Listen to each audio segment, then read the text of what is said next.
Hi అండి. ఇదిగోండి ఇందాక చూపించాను కదా, చూడండి షార్ట్లో పెట్టాను చూడండి. మీరు గోంగూర ఆరబెట్టాను. ఇది 24 గంటలు ఆరింది. నీళ్ళలోనే ఆరాలి, ఓకేనా. ఫ్యాన్ గాలికి ఆరితే సరిపోద్ది. వీటిని చక్కగా ఇలా ఒక కత్తిరి సపరేట్గా పెట్టుకోండి. కత్తిరి సపరేట్గా పెట్టుకొని చక్కగా వంజెట్టేసుకొని ఇలా కట్ చేసేసుకుంటే, కత్తిపీట కూడా అవసరం లేదు, కత్తిరితో చక్కగా ఇలా కట్ చేసుకుంటే మనం ఇదిగోండి ఇలా ఉండాలి. పచ్చడికి ముక్కలు ఆకుల కింద ఉండకూడదు. చూసారా, చక్కగా ఉల్లిపాయ ముక్కలా కట్ అయిపోయినాయి. వీటిని మనం ఆయిల్లో వేపుకోవాలి. ఆయిల్లో వేపుకొని ఆయిల్ సపరేట్ అయిపోయింది, గోంగూర సపరేట్, ఆయిల్ సపరేట్ అయిపోయేంత వరకు గోంగూర వేపాలి. వేపితేనే ఈ పచ్చడి నిల్వ ఉంటుంది, ఓకేనా. అలా వేపితేనే పచ్చడి కూడా బాగుంటుంది.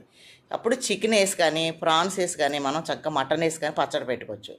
ఇది వేపింది కానీ మనం చక్కగా ఒక డబ్బాలో స్టోర్ చేసుకొని చల్లారిన తర్వాత ఫ్రిడ్జ్లో పెట్టుకుంటే మనకి ఎప్పుడు కావాలితే అప్పుడు ఏ పచ్చడి కావాలితే ఆ పచ్చడి, ఎందులో కావాలితే అందులో రొయ్యలు కానీ చికెన్ కానీ కలుపుకోవచ్చు.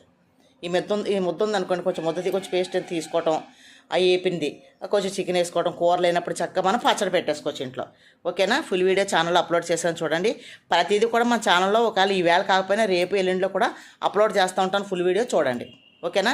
గోంగూర నిలవ పచ్చడి, చికెన్ పచ్చడి, గోంగూర ఫ్రాన్స్, గోంగూర మటన్, గోంగూర బోటి, గోంగూర అన్నీ కూడా ఛానల్లో అప్లోడ్ చేస్తాను చూడండి, ఓకేనా. ఛానల్ ఫాలో అవ్వండి, సబ్స్క్రైబ్ చేసుకోండి.